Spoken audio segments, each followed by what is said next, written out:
Hello everybody, this is the Harbinger, this is Wingspan, the Steam Edition, and don't you know it, we have a no-goal. We have a no-goal round here, round one thing going on here. And what's really special about a no-goal round one, of course, if you know, you know, but if you don't, the first round and goals, they are only worth 4 points for the winner, and it's not here anymore when you have a no-goal.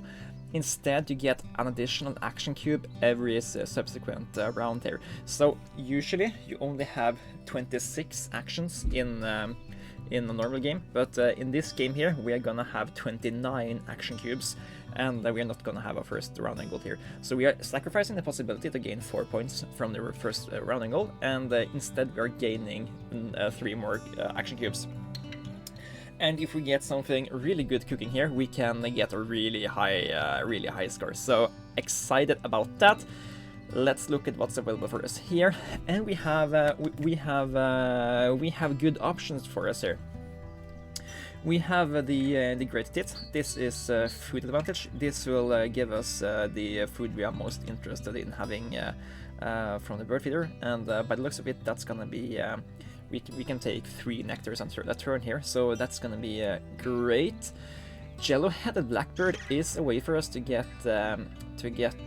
eggs off habitat, and it's also a way for us to get 2 points every activation of the wetlands from this guy, at least until his egg capacity is run out.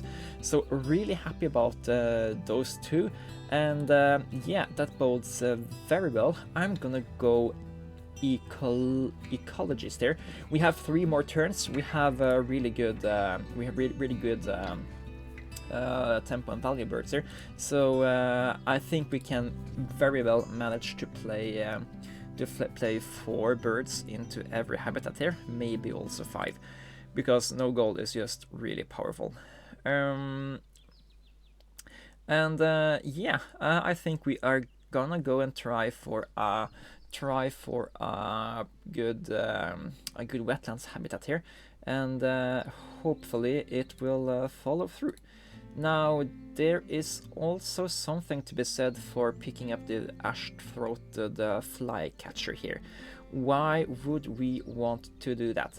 It's a 4-point bird in of itself, and we are easily having access to food, so playing something that costs 3 foods ain't so bad. We also when we go for yellow-headed blackbird play, we also say that we kind of don't want to activate the grasslands anymore, so playing white birds there doesn't really matter that much, and it just really it can be really good value if we pick up more of these birds there. It's already laying 2 eggs, so it's a 6-pointer.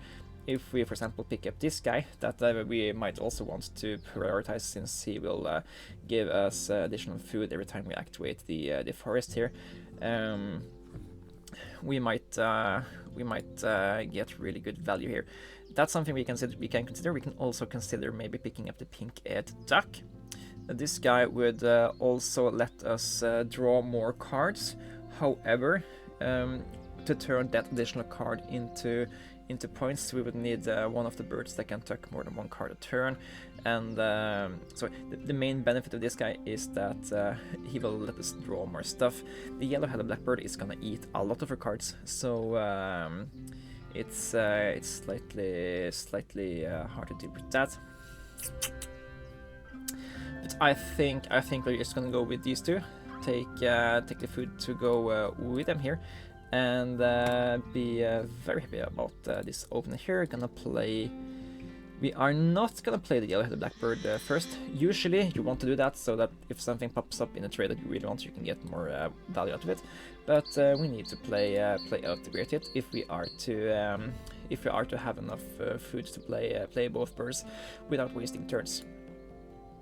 And we could have made it anyway because we got a free food from the opponent. I did not know that they wanted to play that and activate it as the first thing they did, but now we know. Oh, this is another dice. I thought this one will not give you the same food that you had from before. Anyway, let's play the yellow-headed blackbird here. We can almost pick up whatever and play it straight out again. That's how powerful of and there it is, a common chaffinch. Okay, so this one is really good at dumping a lot of cards at once. We can certainly afford to build up a lot of cards and play them out. So this might be a 5-point activation bird quite a few times. Now, what this pickup means is that every bird we pick up that says something about draw X amount of cards, this guy can turn those cards into points, no matter what those birds are doing in of themselves. And yeah, we are very happy about that. Pinesy skin and stuff we don't really care too much about. They also need to tuck our cards, and we don't really need this guy to tuck the cards. We have this guy to tuck the cards. He's gonna give us 2 points, while this guy was to give us another food, but we have pretty decent food access already. So what we really need to do is find some of the cards that can really help us get ahead. White-faced heron is interesting. So the thing about this bird is that usually I don't like the birds that lets you reset the bird feeder and or roll dice outside the bird feeder and maybe get 1 point. But this guy can let you get more than 1 point if you are so lucky to get more than 1 fish. It's usually less than 1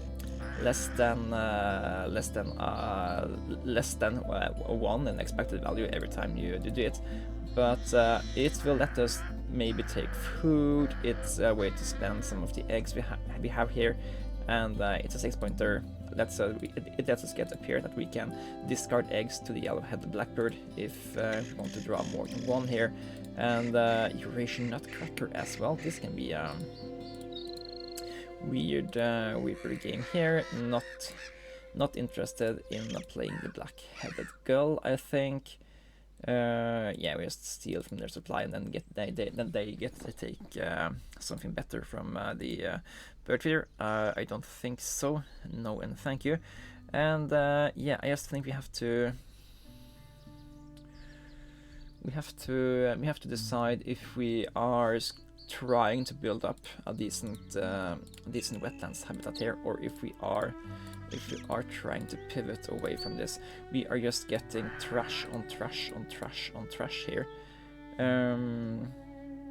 We could consider to play the American white pelican and spend a little time getting this guy out without spending these, so we can spend those on there instead. But if we do that, then we're doing a two card combo for 2 points, which is basically worse than basically the same efficiency as is taking points for this guy.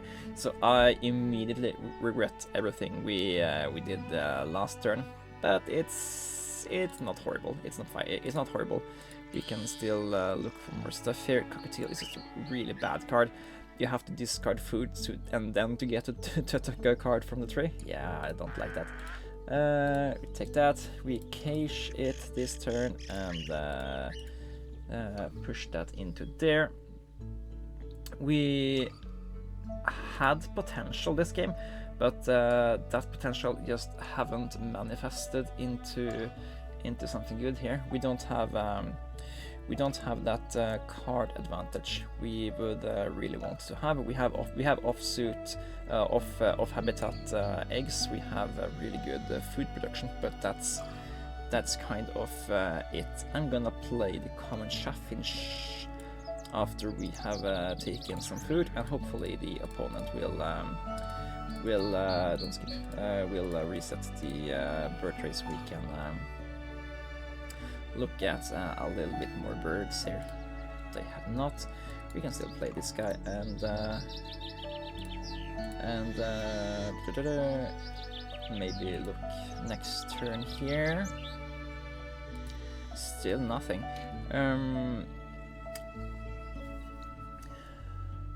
we do have access to going here and picking up more fish for the pelican.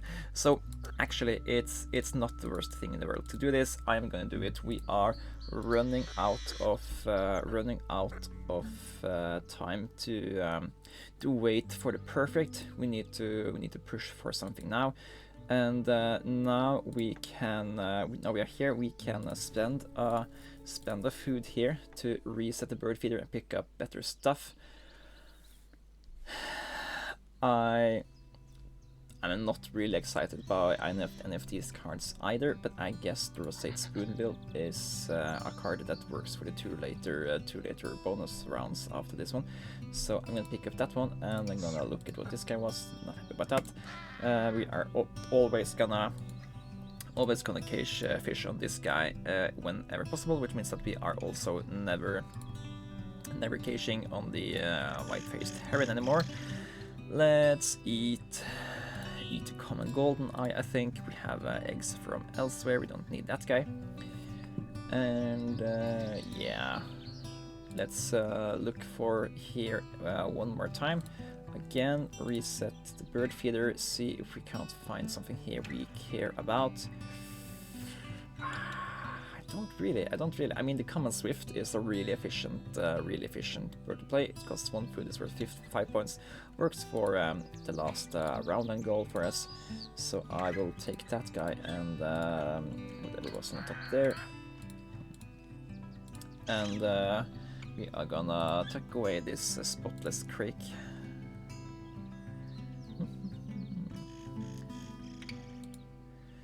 And let's see, we could try to chain together some of these playing on the birdbirds to quickly get up here. Every one of these played is gonna be 2 more points from ecologist. So that is something to consider. We don't want to take nectars this turn, so let's just go here. See what we can find. A white-bellied seagull. That's a okay one. I don't like the kingfisher, so that's what's gonna be attacked down the line. And yeah, we don't get the egg there, but we can't get it every time.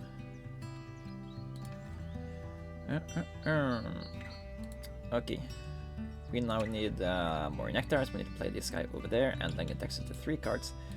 So here are 2 nectars. We are tucking 2 cards. We are tucking the Pheasant Cuckoo and the Loghead Shriek. So the great thing about having the common chaffinch is that we don't need to be tucking cards from our hand down here, because we can do it over here also. So just getting up here and getting access to more cards is very valuable for us. And I'm just gonna, when in doubt, draw more cards. And there is a Gala. Okay, they are good for points. Maybe we also should have been drawing the Purple Martin. Yeah, we should have been doing that. Let's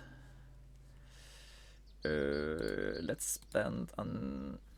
Why am I thinking we should take this? Why am I thinking that? It's because then we can get additional points every time we activate here, and we get more cards. Yeah, that's the reasoning. So we are taking that. Ooh, we are getting one of those. Yeah, and we are not taking anything here. Let's tuck the Pygmy Nuthatch. And now we want to pick up a nectar and hopefully also we also need a fish. We did not get a fish. Well, we can take a Gala, for example. Let's see. We don't need you. I don't think we're going to need a Nutcracker either. And we didn't get a fish this time either. Does that mean we're playing the Gala, maybe? No, we're playing the Purple Martin first for that for the vertebrae. Then we're going down here, activating this guy, getting another egg. Then we're playing the Gala. Little Bustard, Peaceful Dove, Furious Hawk, Spotted Towhee. I don't like these cards that give so little points. There, of course, is the goal. Let's see. We don't. We can't pick these up. We just have to cage them. So that's gonna be a sad face. You will keep, and let's tuck the Odin Skull. We can't play it in the wetlands anymore. Sad. And let's play the Gala. Gala is an okay bird. It's a little bit late. We don't really get to activate it a lot, and if we activate it, we can't activate the wetlands. But it's just the way it is here. And yeah, remember, we kind of want to spend one action shading together a few birds for playing on the birds over here. If we can, yeah, the white stork, why not? That seems like a good investment for us, but we also want to try to find something else here. Let's see, take this guy and look at what else is possible for us to do. There we got lay eggs on everybody, lay eggs on those birds, yeah. Let's discard, I think this one is going to be the least interesting of those. And go down here, and also tuck this guy. I don't think we are activating the Inca Dove, so yeah. Okay, now we have the house ran into the white stork thing. That's gonna be 9 points for the birds, 4 more points for the bonus card, so that's 13. We are gonna get 1 more bird for the round angle, so it's gonna be nice. We do need some more food for it though, but luckily we have really good access to more food here. Take this. Let's also spend a card to take the exact food we need here, and we also need 1 more of those. Let the opponent try to take a grain. They got 1. Then we are taking 3 cards. We're taking the Inca Dove, we're taking the Brent, and we are taking the Roseate Spoonbill. Dunk. So this was 5 points activation, and we get another food here. So that's 4 foods we needed, and 5 points at the same time. Maybe we should have pivoted over here. I mean, it's a nice double habitat play, because here we gain cards and here we spend cards, and while we're gaining cards and spending cards, we're also spending food down here to get points from over here. Yes. Okay. One more check if we can't pick up another bird here. Space and Hawk, you take that, spend that, didn't get there, and then we are accepting that we aren't getting more of those. Then I think we are just playing out this guy and this guy, spending the egg.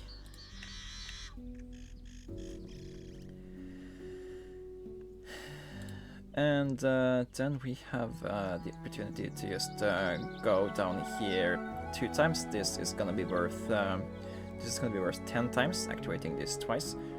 We could go down here. That's 1, maybe 2, maybe 3, 4, 5. So it's maybe 5 over here, but here it's guaranteed 5. So I like the guaranteed 5. Also, we will pick up food for the end of game tiebreaker. Actually, playing the white stork is a mistake here. We should have been playing the common swift, because we would have been picking up more food. So this one would be almost guaranteed be worth 5 additional points. So this one would have been 10. Actually, playing this bird here is gonna be worth 7 points for us because of ecologist. We're spending one egg, so it's 6. So it's better than activating over here. And afterwards, every time we pick up another vertebrae here, we're getting more points. Which means also, if we do it first, pick up 1 nectar, we can pay for it with nectar. Then we don't have to spend this vertebrae here. And I was hoping we maybe can overtake the opponent here, but we can't do that. But yeah, let's go here.